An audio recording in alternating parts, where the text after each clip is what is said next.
It's more or less 5 o'clock. At this time, I'll call the work session for Perry City Council Monday, June 19th, 2017. Order, please. We have 4. Item 3 are items for review and discussion. Item 3 are appearances. 3A. 1 is a follow-up relative to the City of Perry bidding process. Mr. Graham, Okay, you're first. so I'm gonna try not to be quiet as out of breath over the last time I talked with y'all. Quite all right. I thank you for giving me the opportunity again to come before council and the mayor. I've learned a lot in the last few days. We've taken, from getting the letter from the city manager. I took and went back and went to looking at some things.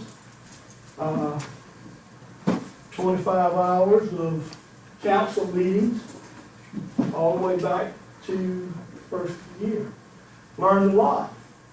First thing I learned is I look like I'm 4 foot wide when I'm standing in front of that camera right there. Mr. Graham, you're not alone. That's why I try to sit down all the time. But also, this is something that's a little off the subject, just a little bit for the council's information. Through going through all these council meetings, I see you just having problems with your audio. Counting me, everyone I went through, you could barely hear from about this row right here forward. You can barely hear, you can just, a lot of times I had the computer up to my ear trying to make out what people were saying.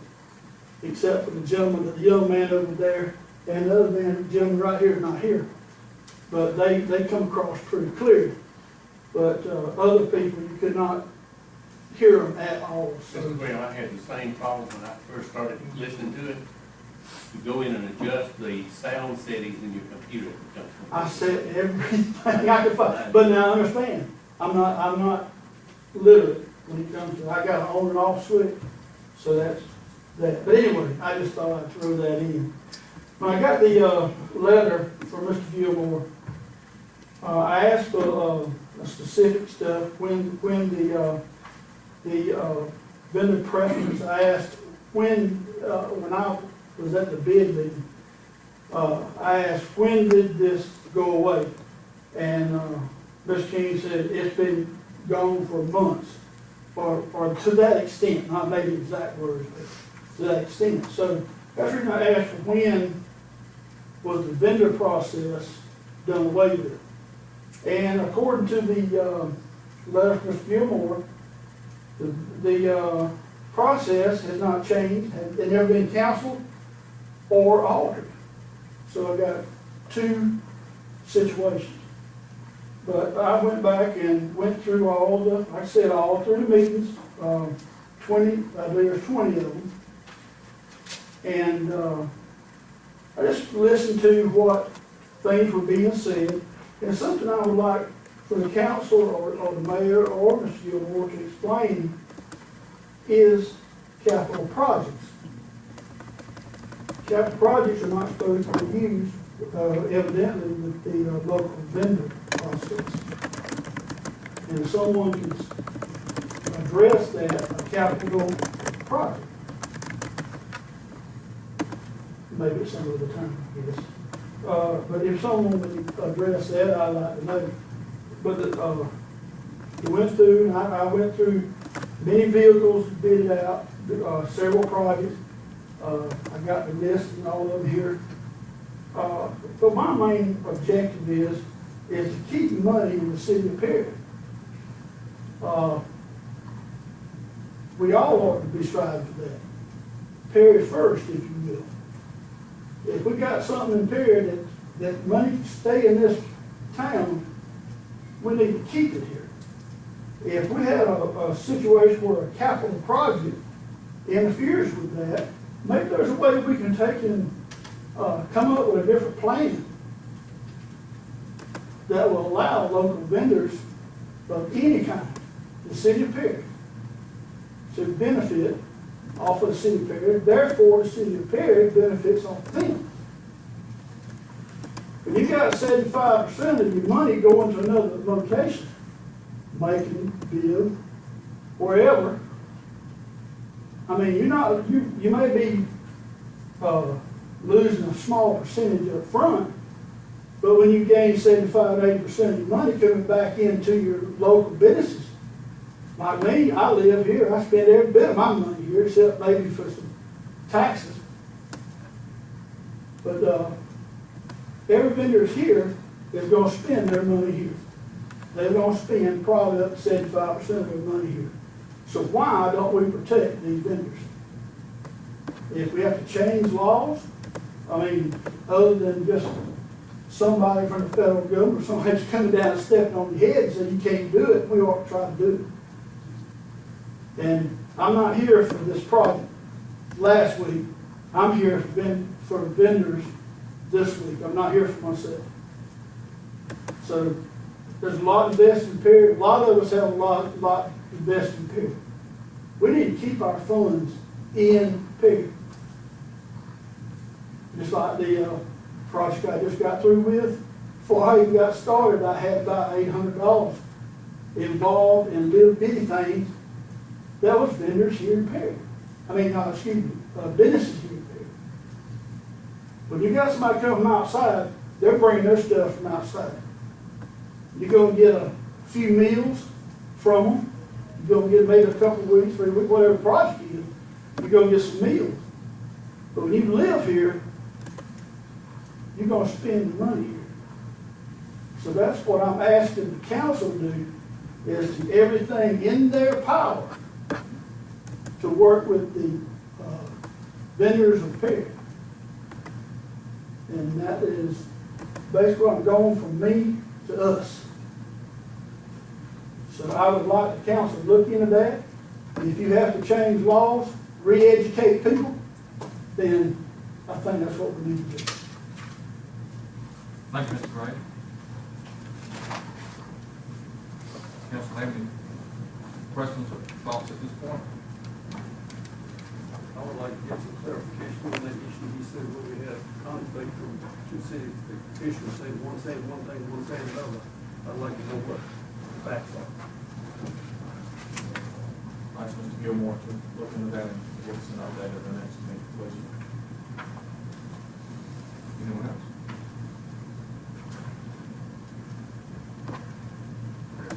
Thank you. Item 3B is under administration. 3B1 is the discussion of the tree ordinance. Mr. Gilmore. Thank you, Mayor. In your packet, you have a memo from me requesting that council consider a couple of options on dealing with our current tree ordinance.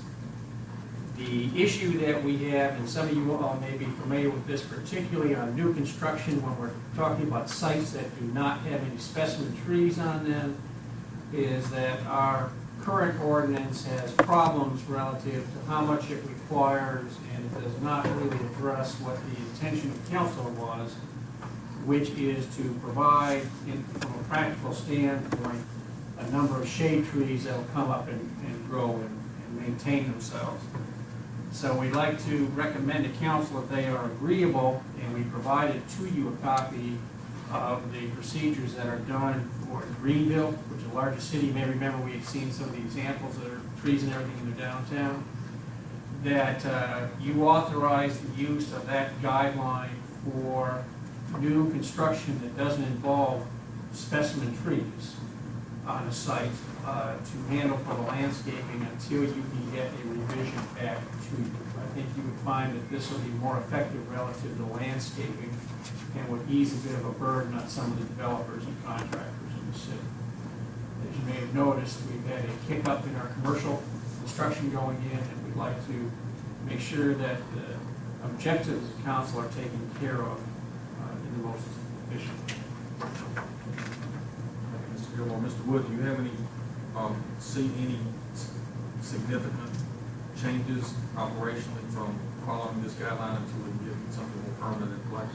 I don't think so. I think, as Mr. Gilmore said, this, while Greenville's ordinance is not perfect either, it certainly had, gave some parameters that make it more user-friendly. and I think it would be easier to work with developers to get sites that I think y'all want to see, which is a good tree cover, but not being overly onerous. Thank you, sir. Any member of council have any thoughts or concerns? How long do you see before we have something that we put in place?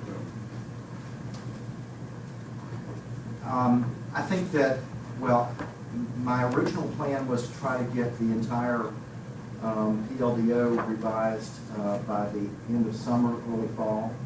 But I think that there are a couple of items that have come up that I think are more pressing. So I would say in the next month or so, I should be able to have this, and I think parking is an issue that I need to go ahead and address.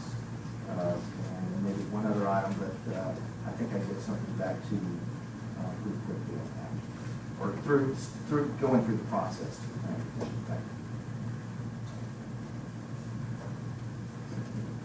Any other comments from council? Is it consensus of council to move forward with these suggested guidelines? Yes. Mr. Gilmore, do we need to vote on this for us meeting? Or just need a consensus? Because you may remember I originally talked about a moratorium, but I'm not talking about doing that. So Okay. if council concurs with that, that's the process that we'll use while the new documents being prepared. Okay, with council, move forward. Ms. Bynum Grace? I see. Oh, I'm sorry, I didn't see it. Thank you, Mr. Wood. 3B2 is a discussion relative to the solid waste bid. Mr. Gilmore.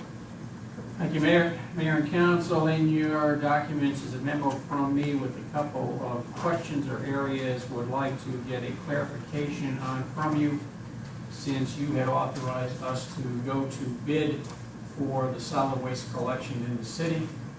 The first one is whether you believe that the city should handle the scheduling and the billing of the dumpster customers. Currently, this is handled by the vendor. We'll go back, it's okay, Mayor, to talk about each one after we've gone through. And then for the roll-on, roll-off service, which primarily is construction disposal, which of the options you think would be the best way to go? On the first one with the billing of the dumpster customers, these are commercial customers that do not have a toter. That is currently handled by the vendor. On occasion, we will get calls and concerns from commercial customers about their servicing, their billing, and that type of stuff. And I think particularly since it is a service being contracted by the city through the exclusive franchise deal, it would be my recommendation to you all that we get that and handle that billing ourselves, similar to what we do with the toter. So that way, the city has direct contact with the customers and can move and deal with the customers' issues and bill them correctly or whatever the case may be, but primarily to address whatever their particular needs are. Mr. Gilmore, are Yes. we using more than one vendor now? Because I remember because we were having some difficulty with advanced disposal, we are waiving the requirement and the people. I will get to, that's part of the second part, but not the first part, Well, I was just thinking, if you got, it's going to be multiple vendors that you're going to be handling. for the construction, yes. So it's Now, not. they'll only, it's still only recommended go out to bid for any of the dumpster service citywide would be whoever council awards it to per the franchise. But currently, for example, Advanced Disposal does the billing for those commercial customers. And I'm suggesting to you be better, more effective for us to do the billing to the customers based on the data that comes in from Advanced Disposal. I guess my question is, are you going to bill for a multitude of vendors? Because we're allowing more than one vendor today to bring in. So will that vendor have to allow you, it's somebody other than the Advanced Disposal? And that applies to the roll-on, roll-offs, not the dumpsters. But yes, we would still handle that. But that's the first part, recommending. So if you all are in agreement with that, then that would be one of the provisions we would put in the bid. Second aspect, going back. Council have any other questions or concerns about the first item? to move forward with those guidelines, with the city handling the scheduling and billing for the dumpster customers in item one. Okay with council? No, item two. Okay, thank you, Mayor. The second is, excuse me, Mr. Walker was talking about, is the roll-on, roll-off service, which primarily is for construction. And as you can see, there are three choices there. The first one is that there's just one vendor that provides all the services and bills the customers. That historically is what we have done. However, as Mr. Walker has indicated, on occasion, we are running into problems with advanced disposal, being able to address the customers coming in, the construction people. And if they were not able to service that, then we did authorize on the one-time basis, per need, to go to another contractor to provide a dumpster. The second would be that council consider opening it up to all vendors, and the city's not involved with that at all. In other words, contractor comes in, they handle all their solid waste. That obviously is what a number of contractors would like to do. There may not be some type of savings for them, hard to tell. But the other thing is that if you did that, you would not be able to collect your franchise fee, as is proposed here. In other words, you would say that this type of service would be exempt from the city's franchise issue. And I think there could be some problems with that, which you may regret later on, but it is an option. For example, this is something that Warner Robins is currently taking a look at, just getting out of it for the construction roll-on, roll-off. And then the third, which I think might be the best way to go, is that the city establishes a rotation list similar to what police does for towing of vehicles. Each vendor who indicates an interest signs an agreement with the city. We collect our franchise amount, and it just gets assigned as they come in for the bill for permit. Mr. Moore, one of the issues I have with item B, is opening it up to all vendors and the city's not involved, is if there's an issue with it, and we have no one to whom we can deal with.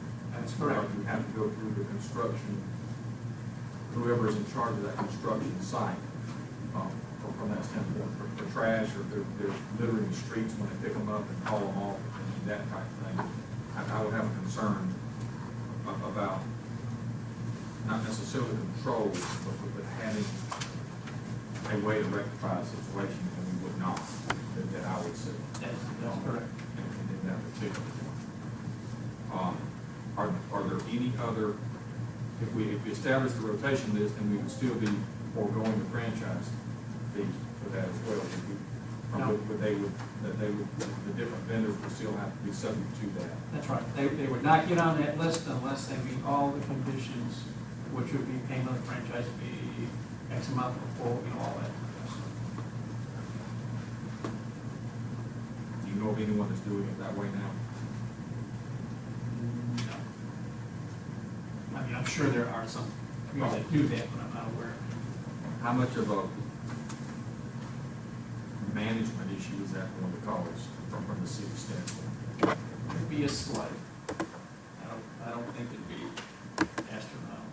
Are you talking about a monthly rotation or quarterly rotation or something? It's just a constant list. Okay. In other words, we go out, whichever vendors are interested, if they agree to the conditions, they go on this list and they sign a contract with the city. And then they are listed there, and then when someone comes in and says they want to pull a building permit because they're going to do renovation on a house, whoever that next vendor is on that list, they're the ones who are notified. They go out and they serve a location. And then you go down to the next one, and the next one, and the next one. And then if any of those vendors, for some reason or other, aren't able to service it and all that type of stuff, or decide they don't want to be in it, then they are pulled off the rotation, and you may wind up back with just one, contract. But it will be the city's call on who gets it, because I know we've had some requests from developers and builders that they use their own company that's outside of the franchise and those type of things. Right, it would be the city's call unless it was a contractor that actually had its own equipment, and that's what it did. Okay, for example, roofing company that comes in, somebody that can get a permit on what they're doing, whatever, okay? Well, they have their own equipment and everything. Or another good example, of course, I realize it's governmental, but like the Housing County Board of Commissioners. Mhm. You know, when they have their projects, they use their own pool and all that type of stuff, and say, okay, we're fine with that. Most of the, or I should say, very few of these contractors and everything are in that business themselves, and so consequently, the service has to be provided. Mr. Gilmore, are we going to, in this process, address the issue of commercial recycling? Yes, Had quite a number of purchases. that's my understanding, and that's one of the real big problems you may remember we've had with advanced disposal, because when we bring it up, they say they're going to do it, and then they don't. I would like to, number one, ask a question. What's the advantage of the city doing the scheduling of dumpsters? I understand the billing of it, that makes a whole lot of sense, but if we're dealing with their fleet, Oh, I'm sorry. It'd be the scheduling assuming you have this in place and the time and all that type of stuff, and the new Starbucks comes in, and they open up and they want to have a dumpster, okay? They would contact the city, and the city would say, okay, here you go. Here's the person who's going to provide it. We aren't going to get involved in the scheduling about how often your dumpster is dumped. okay, that's what I want to. No, I'm sorry, no, we're not talking about that. We're just talking about the initial setup to line you up with the dumpster. You as a business, just like it's done right now, determine how often that dumpster is gonna be full. And what goes on now is they have to call advance direct, and they don't work that service through us. So that's what troubled me about the whole thing, is that if we're gonna be scheduling the pickup and, No. but if we're just gonna be the person that does, it's gonna be a one-stop shop, that all the stuff that you need, the city will take care of it, and That's right. we'll make that. That's right, the city will line it up, and then once a month, you'll get a billing from the city which says, you know, you had 3 pulls on your dumpster, and that is X amount of dollars. Okay. And then, of course, if they don't pay, then the water's cut off. Just like a toter or anything like that. Thank you for the clarification. What option, Councilman? I'm sorry. Mr. Woods. Excuse me, with regard to the, number 2, the establishing a rotation list, I guess the question is, a builder comes in and pulls 3 building permits for a single-family house side by side. Will they be getting one company for those 3 permits, or 3 companies for those 3 permits? I would hope that y'all would use some common sense guidance and give them one company for those 3 permits. It doesn't make sense. That's absolutely correct. Or you might even want to do it on a per subdivision basis as a rotation if the same builder's going to be building the whole thing. Right. But if it makes more sense to me if one company services that subdivision than it would individuals going in and out of there. Y'all would need to work that kind of stuff out. And the definition of rotation might be adjusted from that standpoint, but whatever makes sense Yeah. in that particular area. Even if different builders are in the same subdivision, the same company should probably still service that I subdivision. hate to see us put 7 different dumpster companies to deal with in the same subdivision. Right. If it's a new That doesn't subdivision. make sense. Right. That would be what I would anticipate y'all handle. Okay. Mr. Gilmore, would that work? By and large, yes. The only time I say when it didn't work, which gets back to the issue, is if one contractor has, for example, the Woodlands, and they're not delivering. Mhm. And it rotates into somebody else. Right. You know, If the vendor's not delivering, then that's what we're trying to. That's right, but certainly if, like Brian was talking about, which just makes common sense, if you come in and you're pulling 3 building permits and the houses are right next to each other, then fine, here's the one contractor. Anything else? No, Mr. Woods? Anything else, Mr. Gilmore? No, sir? Council, what's your preference?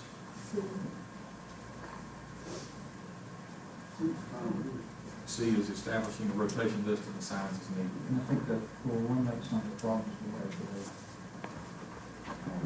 if we have options. Mr. Jackson? see this. Okay. Anyone need anything further? No, sir. Thank you. Item 3D3 is a discussion of the leave provided by the city. This is, Mr. Gilmore's going to take us through this, but I would like to address it if I may. I was in attendance a couple of weeks ago at the county commissioners meeting, and there was a young lady there that was representing a coalition of women, and forgive me for not remembering the name of it. Their purpose is to address each Middle Georgia local government agency in trying to convince the different governmental agencies to provide what they call a 411 or parental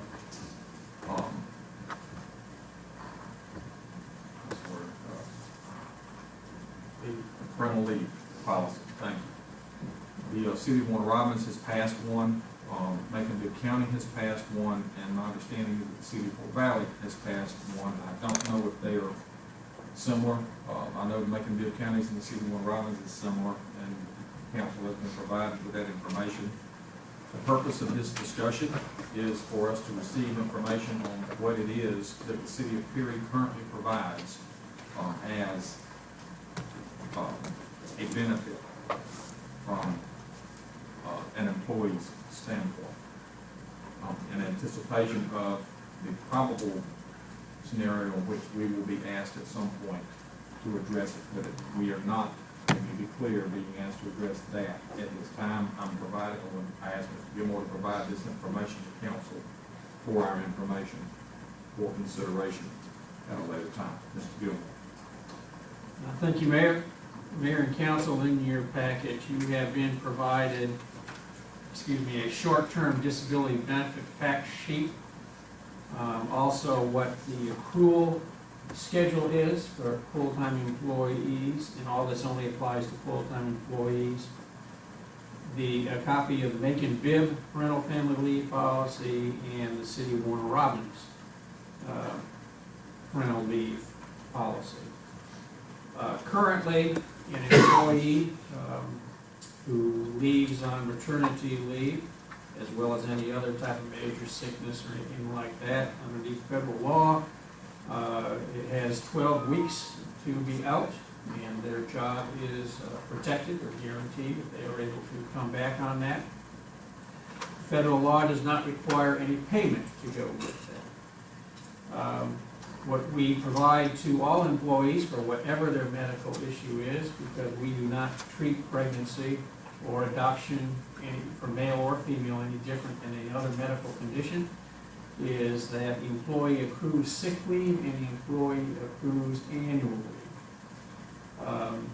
And as you may see there, also for pregnancy, we do have, all employees at total city cost are provided short-term disability insurance. And if they would like to use that for a medical issue, for example, a number of female employees who have gone on a pregnancy have signed up and used that, then they can use that to augment their pay or substitute some of the pay, and then whatever the difference is between the insurance payment and what their regular paycheck is made up by sick leave or annual leave.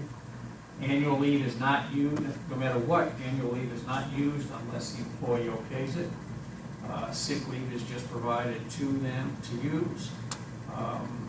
If they are in a situation where they do not have any sick or annual leave, then they are placed on authorized leave without pay until they may accrue something or until the medical issue is addressed. In this case, of course, we're talking about pregnancy. As you may have noticed from the policy that's being proposed, this is proposed to be a totally separate leave category, similar to jury leave or similar to funeral leave. In other words, it would not count against your sick or your annual leave. You may also have noticed that there is a difference in how it is accrued and provided depending on if you are the female bearing the child, or if you are a spouse who's not bearing the child. And also, they have included in their adoption. The city does not have any specific statement or anything for its policies relative to adopt. We don't prohibit it, we just don't get involved with it. It's just all part of how you would use your sick or annual leave. Similar to if you had cancer or if you had a broken leg or, whatever the case may be. Currently, we do have provisions to where you can accumulate sick leave unlimited. However, when it comes time that you separate from city employment, you are not paid for any accrued sick leave that you have not used. It's just lost. Annual leave does have a restriction on it, both yearly and then a total.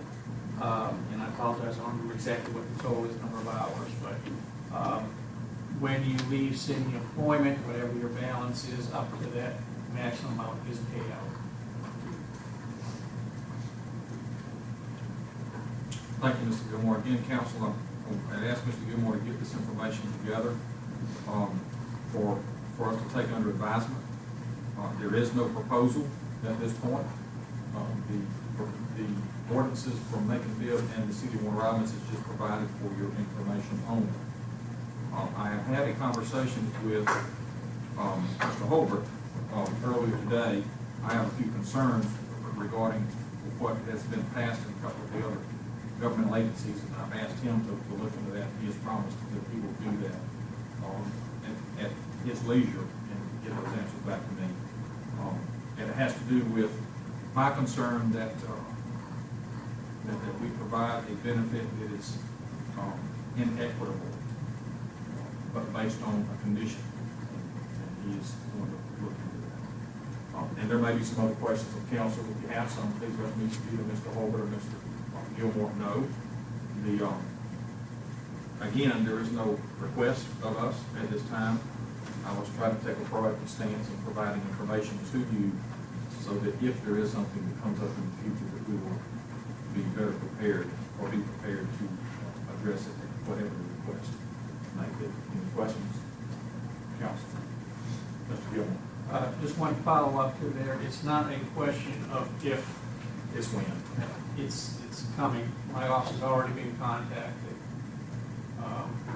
by one of the advocates, checking to see about scheduling and what the current round of benefits in the city currently provide. Council, if you would keep this information handy, we'll probably be referring to it in the near future. Any questions? Robert, any thoughts now? No. Thank you. Thank you very much. Anything further, Mr. Gilmore? No, sir. Item 3C, under the Economic Development Department, 3C1 is the wayfinding signage pertaining to city facilities. Mr. Smith. Thank you, Mayor. Mayor and Council, in moving forward with the wayfinding signage project, you have before you tonight for your consideration some iterations of some preliminary designs for city facility signage. With what the city's working on in regards to parks and the new dog facility and all that type of stuff, we thought it might be prudent to go ahead and get this before you and try and get some architectural designs back so we can put some signage up on some of our facilities as they're completed. You can see that there are basically three types of signage, and really what I'd like from y'all tonight is just, yeah, this looks good or this looks terrible, back to the drawing board. This looks good, we like this design better than this one, that type of thing. The first signage, the one that looks like a monument sign, is basically an option to retrofit some existing signs that we have, the city facilities at the Perry Art Center. The second two signs are city facilities. Like this could be the new animal control facility, or really near the buildings that people would be going to. And the second two signs, or the third signs, I'm sorry, are for city parks. And we thought it'd be pertinent or be prudent to have the city addresses on those, some operating hours, that type of thing, just providing some general information to the public. So open to questions. It's pretty straightforward and it's right in line with the signage package that y'all told KMA to move forward with about a month ago. But we wanted to kind of hone in and get some signs for our facilities specifically. So, any questions about what you're looking at? Any thoughts, ideas, preferences? I like it. That's what I like to hear. Yeah, the KM makers are doing a good job on these. I figured you like these, but we wanted to make sure before we told them to move forward with architectural designs that this is something that y'all liked and that you wanted to move forward with. Council? I like green better than the silver color. The forest? Right, well, Duly noted. I like the green a lot better. Okay. And that I like. All right. Move forward, council? Yes, yes, sir. Thank you. Anything else? No, sir. Thank you. Item 3D is the Public Works Department. 3D1 is a presentation of a management project from Mr. Newberry. Mr. Newberry, the floor is yours.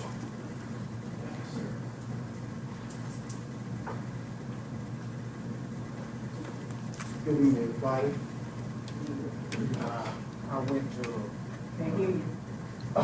I went to a class in Macon with the city of Centerville management class, and we had at the end of the class, we had to have a presentation. We had to do a class presentation. I did mine on detention pond. My name is Virgil Newberry. A detention pond is a pond that the water goes in from subdivisions, streets, that collects water. This is the detention pond here. It holds water for a short period of time, and it continues to flow out into rivers or into ponds, fishing ponds and stuff. You also have a retention pond. A retention pond is one that holds water. The detention pond doesn't hold water.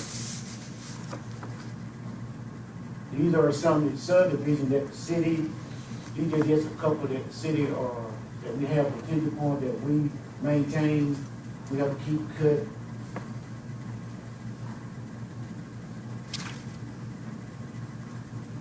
These are some detention ponds that's in the city also that we do not have access to keep cut. They are private homes, they are in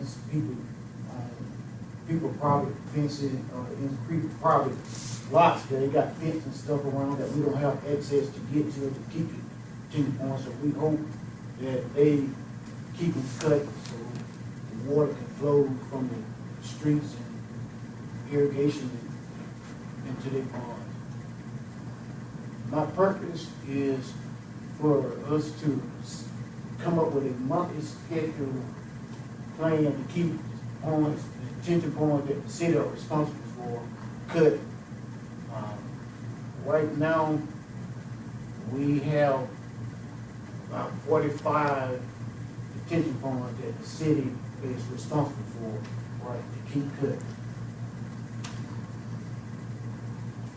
These are some that when I did this project that we hadn't got to yet, you can see that it has bushes and debris and stuff had grown up in them, and when the water flows in them, it cannot continue to flow because the bushes and weeds have caused it to hold water, and it needs to be cleaned out so it can continue to flow onto ponds or into the rivers that's close by. This is the detention pond here that was recently had trees and shrubbery that was cut. You can see the mulch and stuff around where we rounded up. It's just another picture of it from a different side. And also, this pond, you see where it got, the bottom of it is wet, and the front of it up there, it got some drains where the water flows out of it until the ditch on the side of the road that it continued to go up under the road to a pond that's across the road.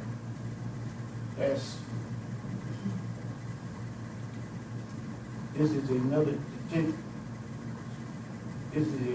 detention pond here on, Hoskin Lake Road, right down beside Meadowdale, Daycare Center, where you see where we have to keep the grass cut, and it's nice and neat.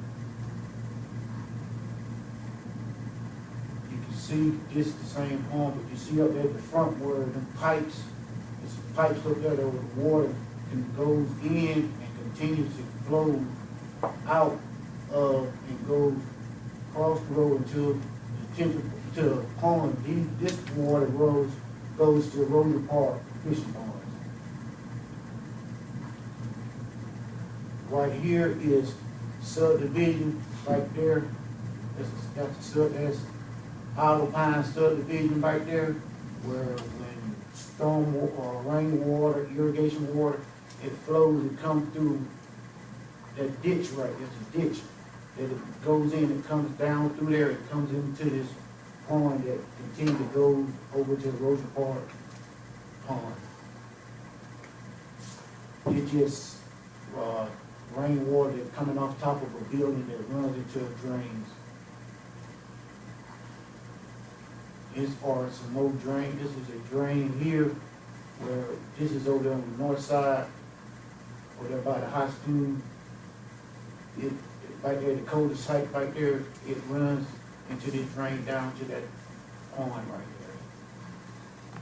This pond here is a retention pond. This is, like I was saying, it holds water. It don't have access for water to continue to flow, but eventually it will evaporate and sink into the ground, but it takes a little while for it to disappear here. But it's big, the pond is big enough to hold a lot of water. This is a drain here that's clogged up from leaves, pine straw, sand, rocks. It has flowed down and caused a plug, so when the storm water runs in it, it cannot go on back down through the pipe, so it builds up and it causes flooding in the roads and the people's yards. This right here, we hope Todd Sanitation got a thing where they trying to get people to bag their leaves and straw and stuff, because when they put them outside the road on the curves, when it rains, it washes down into the drains and build, and it clogs them up, and that causes that plug, so it can't flow. So if they can get people to bag their leaves and pine straw, that would help us on solving that problem. And that is a drain that has been cleaned. It's properly cleaned. When water flows from the street, it can go into that pipe and continue to flow to the ponds or a river, and you do not have flood in the streets or in people's yards. And that's how a clean drain should be. That's the end of my presentation. I have any questions. Any questions for Mr. Newberry? Looks like a good project. It was. Thank you. Thank you, sir. We appreciate the hard work you continue to do on behalf of the citizens of the city of Perry. Thank you. Thank you, sir. Mr. Gilmore, Sir. other than the guests that have asked to speak, is there anything else to come before us for item 3 for items for review and discussion? No, sir. Thank you. At this time, we have a couple of people who have approached me and asked to address council on some specific items that are,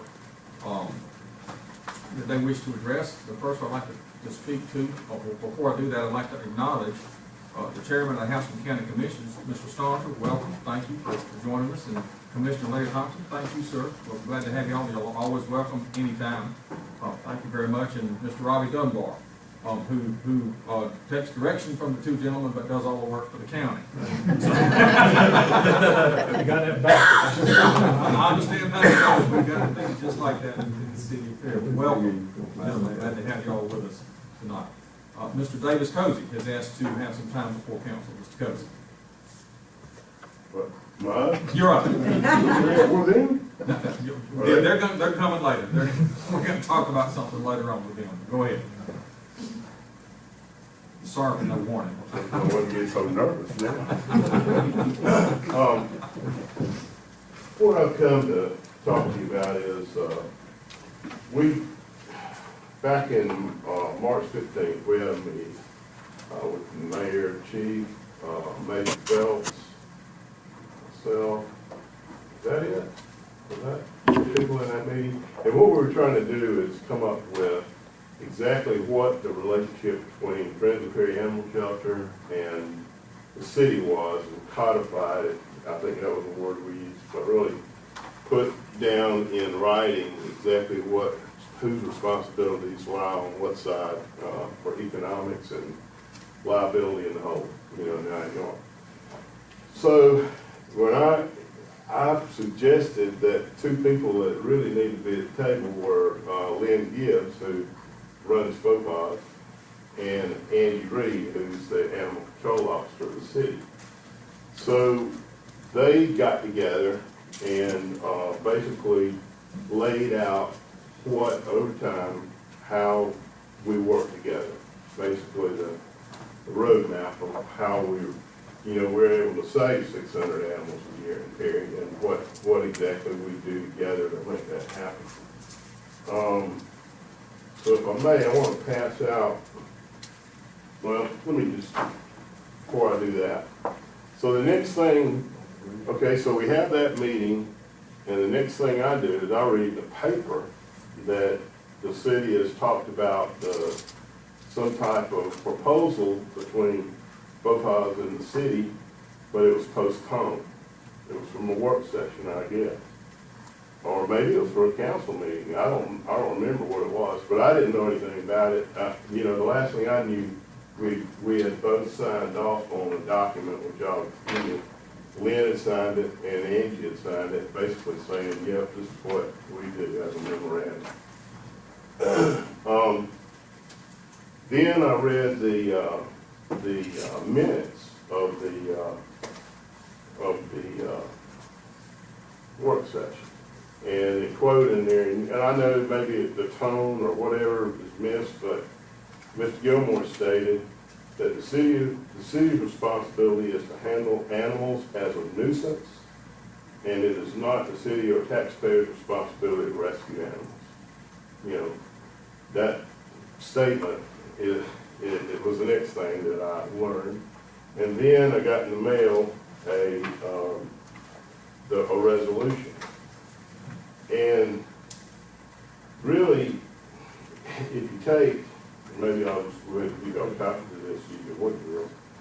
But if you take the resolution and you take the memorandum that the ladies wrote together, and you take what's on the Perry website is our mission statement, that's what I'm saying our, but Animal Control's mission statement, which we worked on years ago, and the services provided, you would not think that the resolution had anything to do with the other two. You wouldn't even think it came from the same town. But I'll tell you, I will go over it real quick and I'll show you why. But here's the, well, you don't need that. Sorry, I apologize. Can we just let y'all pass it here to the easy?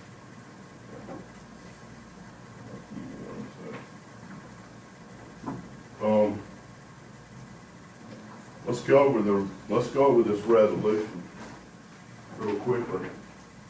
And some things are, I guess, contradictory to what we do. Some things would be pretty big change. And this is, I don't know what page, they're not really numbered in pages, but y'all, I know you've seen this, and y'all probably got one anyway. First thing it says, each animal coming to the city's care by the city staff, picked up, or donation will be assessed by the veterinarian relative to its adoptability, health. Animals with major medical issues will be euthanized. Okay, let's just look at this objectively, that statement. Animals with major medical issues will be euthanized. Now, what is a major medical issue? I mean, that is a very broad term. Now, if a veterinarian says it would be more humane to euthanize this animal than try to save it, I agree. if an animal's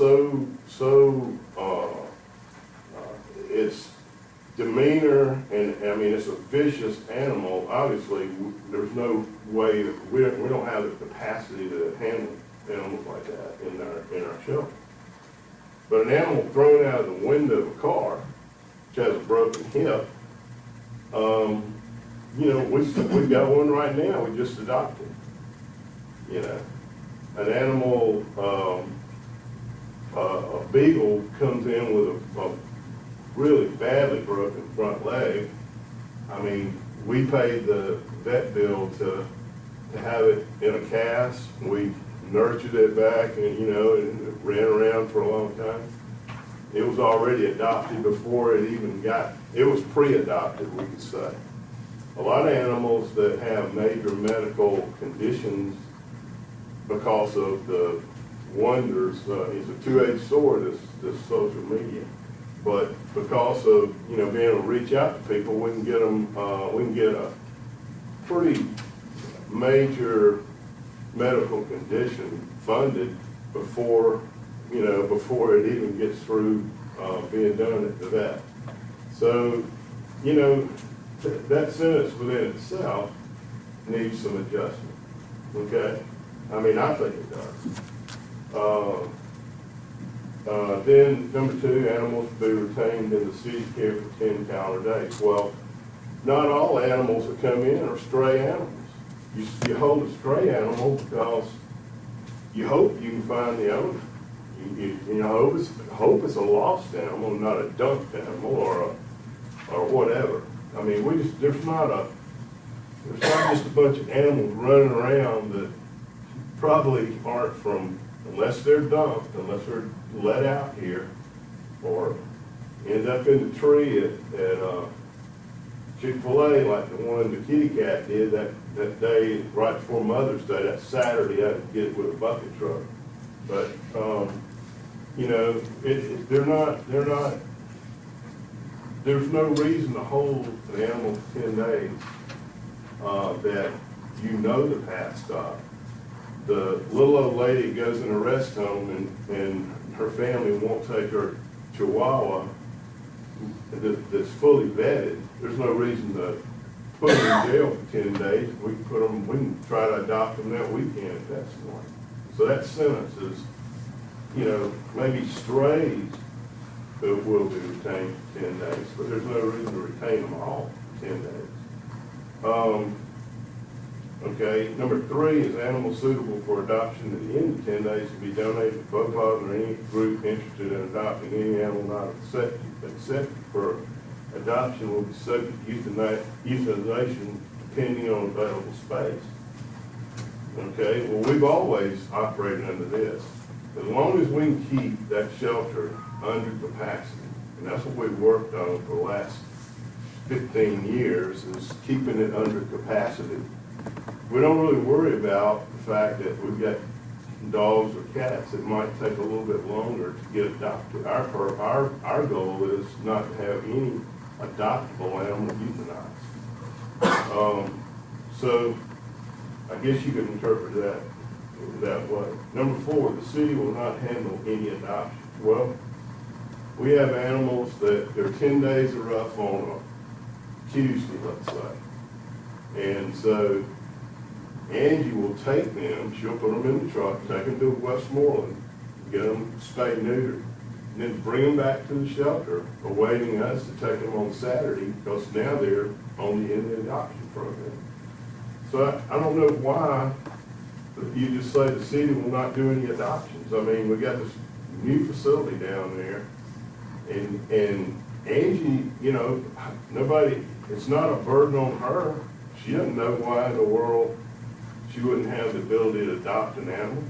Many times she will send them to us at FOPOS because I keep all the medical records that come from the vet, because I normally handle most of the adoption procedures. So she'll usually connect with me, and sometimes I give her the paperwork and she'll handle the paperwork and then hand it all back over to me. We have worked very well with a lot of different things here lately. A lot of the, I'm sorry, Dave.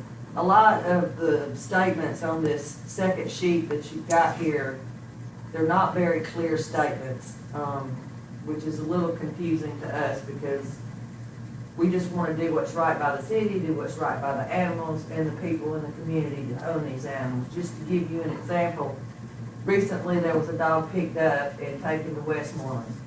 Westmoreland scanned the dog, did not find a microchip. Sometimes they move around, and if you don't look really good, you can miss it. The animal was held at Westmoreland for over a week, at which time it was picked up within the city limits of Perry before it was taken to Westmoreland by an individual. So she calls animal control, and Angie goes and picks the dog up and takes it to animal control. She then holds the dog for another 7+ days, with us sending the pictures out on the Faux Facebook page and whatnot, trying to find the owner, because you can tell this dog had been very well cared for, and we knew there was an owner out there. Sometimes it takes more than 10 days for people to find their animal. Some people don't know how to look for them when they get lost. They don't. They just, oh, he'll come back home, and many times they do, but if somebody picks them up and takes them somewhere else, they're not gonna come back home. Long story short, the animal then's time's up, has not been claimed by owner. If Botas did not exist, that animal could have been euthanized. Instead, it's an adoptable animal, so Angie transports it to Westmoreland, where it then gets vetted under Botas, and then we start on the adoption procedure, posting pictures, adoption, putting it out there, trying to rehome the dog, taking it back and forth to PetSmart and so forth. As it turns out, the dog had spent a week at Westmoreland, over a week at the Perry Shelter, and then had been in our adoption program for close to 4 weeks. I think we had transported to PetSmart 4 times. The dog went out to what we call foster to adopt, which is when you take an animal home to make sure that it works with your children, your other pets, your lifestyle. The dog was out foster to adopt, and I had its family came forward. They had seen a picture somewhere, which is good, and inquired about the animal. Long story short, I go and lasso the dog back, pull it back from the foster to adopt situation, explain to them the situation. We bring the dog into the adoption center, we bring the family into the adoption center, and it so turns out it was her dog. Then I take my really good chip scanner, and I go scan it, and I find the dog's original chip on top of the one we had put in the dog, and the dog is back home now. Right here.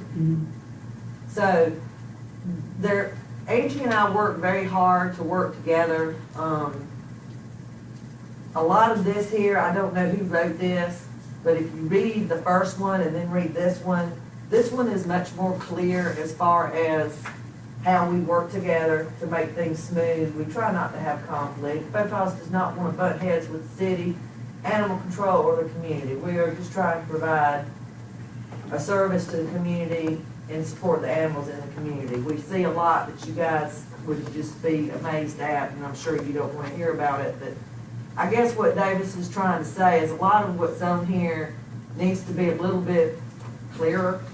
It's hard to read behind the lines as to what some of it does or does not mean. I guess, to just not take up a lot of time with a lot of conversation. I mean, we got a million stories, but it's more of the attitude of the city, exactly what we're trying to do here, what our citizens expect to happen. And I guarantee you, I mean, I would place money on it. You poll the county or you poll the city, the expectation is for animals to at least have a chance at adoption. And Lord knows we wouldn't want a high kill rate here, which we don't, and I hadn't let that happen. But here, listen to these mission statements. Perry Animal Control, managed by the Uniform Patrol Division, manage and protect the animal population of Perry. We enforce animal ordinances that protect the health and welfare of the citizens of Perry. And we strive to place as many unwanted animals as possible in the suitable homes.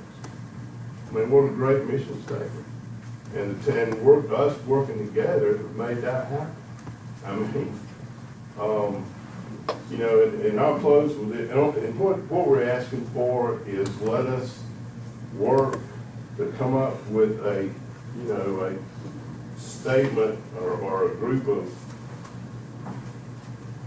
let's make this thing more closer to exactly what we're doing.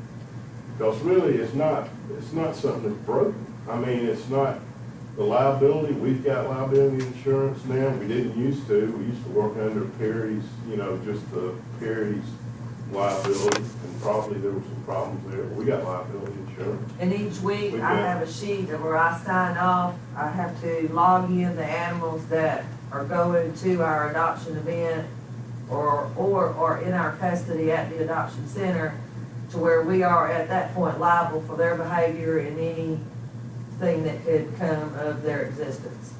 So really, we're. Personally, this first memorandum I like. When I read it, it was exactly what we've been doing, as far as what the animal control's been doing, what FOCOS has been doing, and everything's clicking and working together. We realize you can't save them all, okay? There have been times when animals come to the shelter. Angie doesn't just go around and we work together. We communicate, we discuss, we work together, and we make it happen to where everything's the best it can be for the people and the animals. I don't know what the city's concern is. I realize you don't want to be responsible for vet bills. FOCOS now has those. You don't want to be liable for anything of any problems, you know, that animals might hurt someone while in our custody. We've got that covered.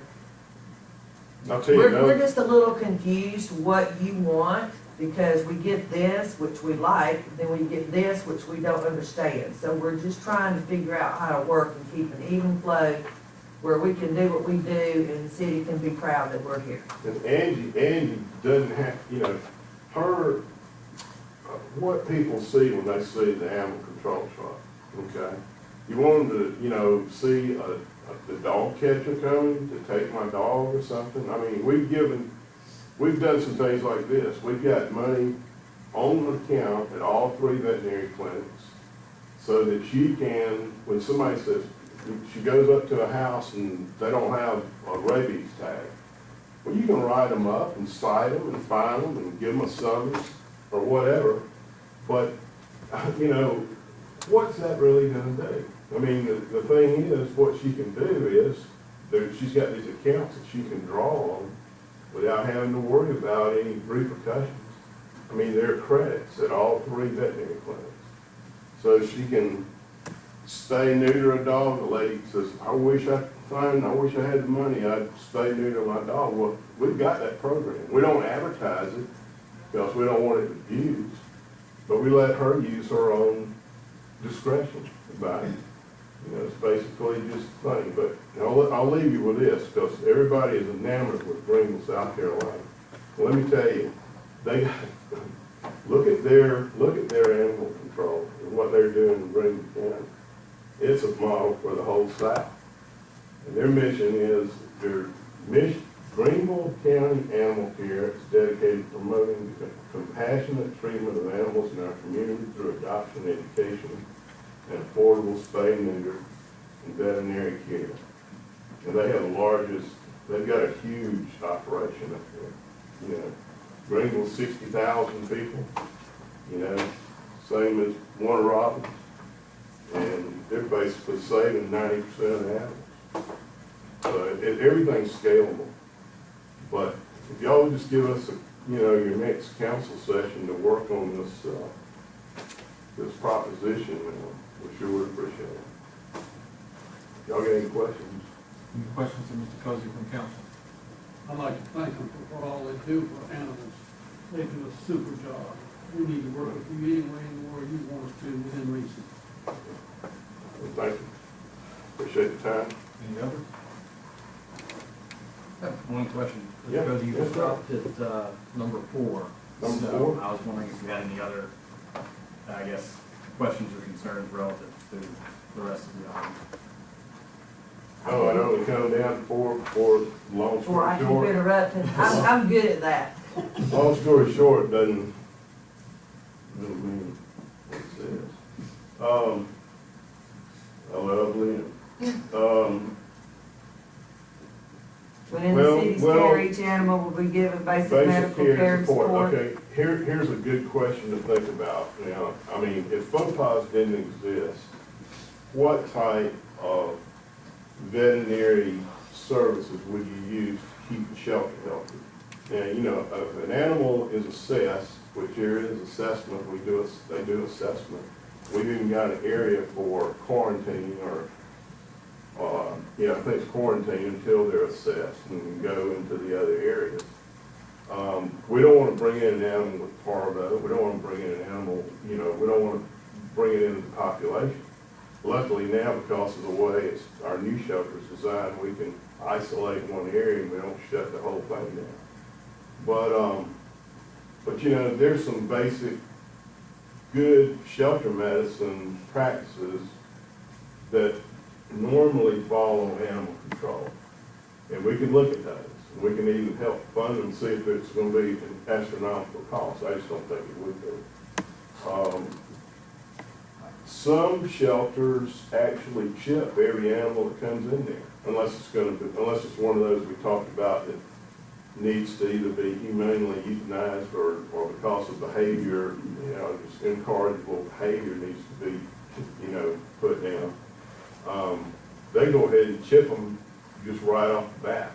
Even if the owner, they wind them, of course, and hopefully you find it, but even if it's going to be an owner reclaim, you've got that animal chipped.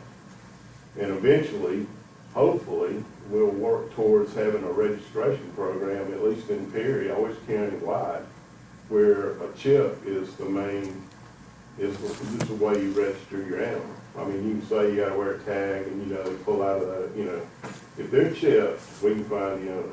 A lot of times during fireworks, I'll ride around, and somebody lost a dog and we get the call, we find the animal, wind it, find the owner and take it to them. It never goes to animal control. It's a lost dog that gets taken home. Number 6, not fund any adoption costs. We have done, we've gotten grants from Flint, or y'all got grants from Flint, we've gotten grants from the Department of Agriculture. We're always on the lookout for grants, and so, like number 6. Number 7, when you say will not transport any animals for adoption purposes, well, when the 10 days is up and Angie loads it in the truck and takes it to Westmoreland, that's definitely for adoption purposes because we're going to spay and neuter it. And, it's just things that are working now that nobody's complaining about. I don't understand what the problem is in that. But taken just literally, I mean, she couldn't take them to Westmoreland, I guess, because when I first got involved here, Animal Control took them to PetSmart on their truck. We got our own truck, so we don't have to do that. Animals donated to any groups shall no longer be responsible for the city. Well, I mean, I guess that would be good. That's obvious. And no animal should be transported or given for transport or adoption during the 10-day custody period. That goes back to that other question. If it's a stray or a stray hole, that's one thing. But if we know where the source was, for whatever reason, I don't see any reason to, have them in custody for 10 days if you know whose dog it was. So it's just a lot of editorial things. I don't think there's been any great change in y'all's attitude about what y'all want us to do. I think we just need to write a better proposal. So, Any other questions? did I answer? Yes, your- thank you. Thank you. Thank you, Mr. Cozy. Thank you. Mr. Dickey Gilbert is asked to address council on a couple of items. Mr. Gilbert.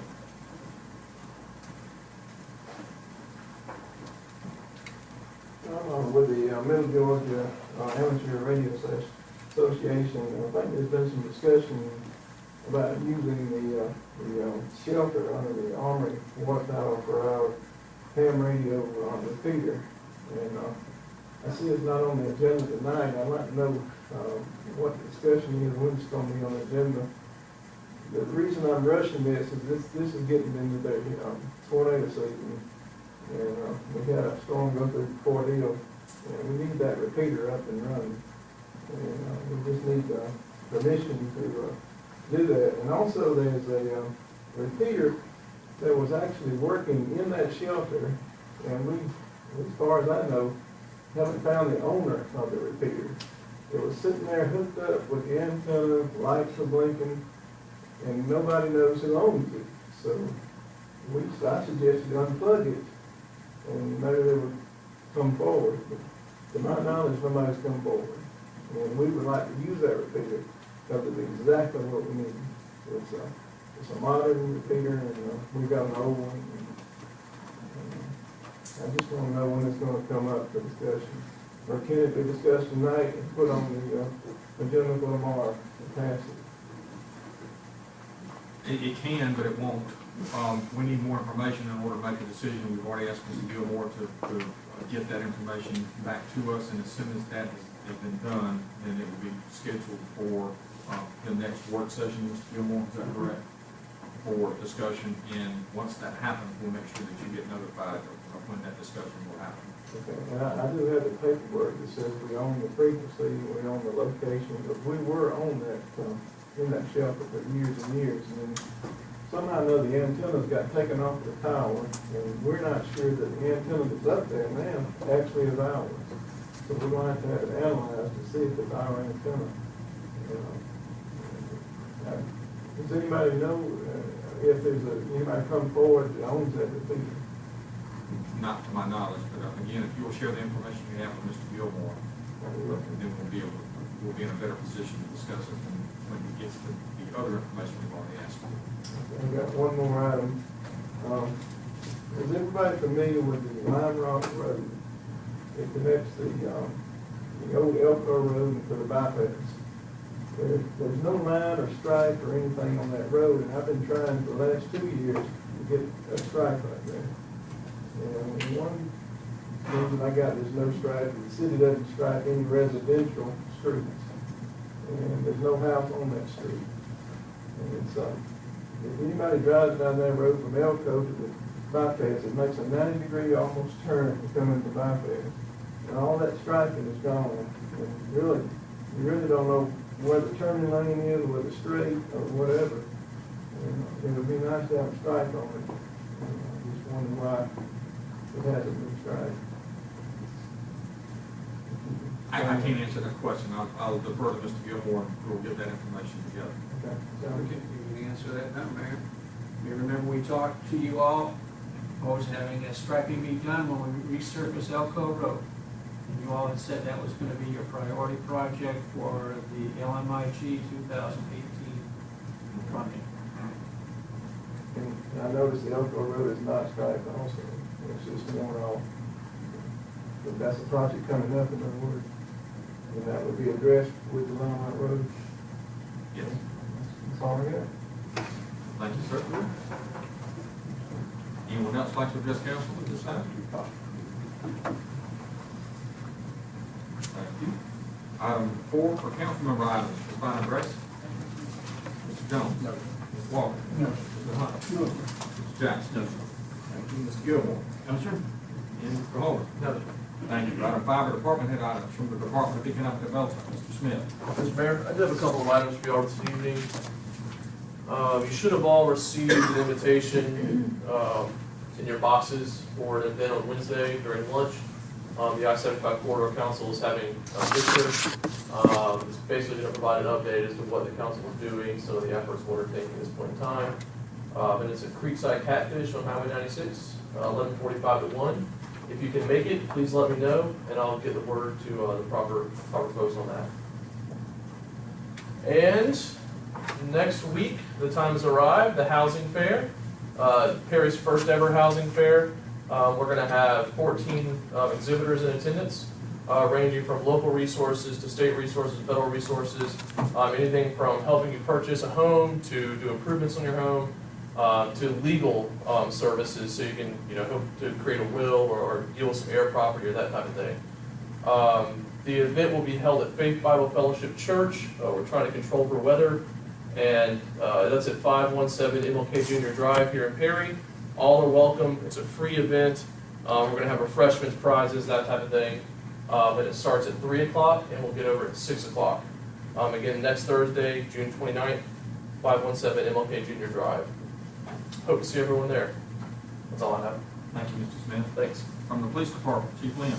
I have nothing tonight, sir. Thank you. From the Department of Community Development, Mr. Wood. Nothing tonight, sir.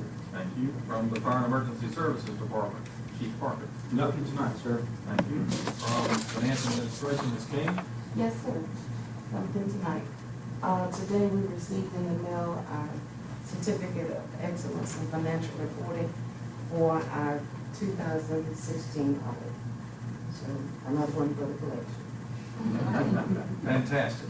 I know this seems to be almost generic now, but I do know there's an awful lot of work that goes into obtaining those. Congratulations to you and your staff, the entire, all the citizens, all the employees of the city of Perry working together in order to make that happen. I know that you've put in an awful lot of time and effort and determination into the work behind receiving that award, and they don't just give them out. That's not something you can pay for to get. But I do recognize that, and this council recognizes that, and I want to personally thank you for the job that you and your staff continue to do in order to receive those awards. And we're not going to expand your office to have to put that up, but we will put the awards out into the hall if we need to, if the wall gets too full. All that. But thank you again for the job that you continue to do. Congratulations. And from Public Works, Mr. Shell. Nothing tonight. Thank you. Do we have anything from the city clerk's office? Ms. Warren? No, sir. Thank you. Ms. Price, you doing okay over there? Yes, sir. Okay. Just checking. And from our media specialist, Ms. Palmer. I do have something tonight. So, if you've not seen yet, the Your City program was officially announced last week to the public, and the information and application are online at perry-ga.gov. We're taking applications until July 10th. The program should start August 10th, and just ask that you spread the word. I think this will be a great program for anyone that's interested in learning more about how the local government works, how to interact with your elected officials or city employees and department heads. And if there's any questions, please contact me, and I can be happy to help you with anything that you have about it. So we're very excited about it. I think it's going to be a great program. Very good. Thank you, Ms. Palmer. I appreciate that. The only thing I have is that there is something of a large event that's happening Sunday. It's the kickoff of the 4th of July celebration countywide. The three cities in the county participate. The 4th of July Independence Day Parade, Mr. McClendon, will happen Sunday at 6 p.m. and end at the Georgia National Fairgrounds and Agri Center with some festivities that will include music and some fireworks, if I understand correctly.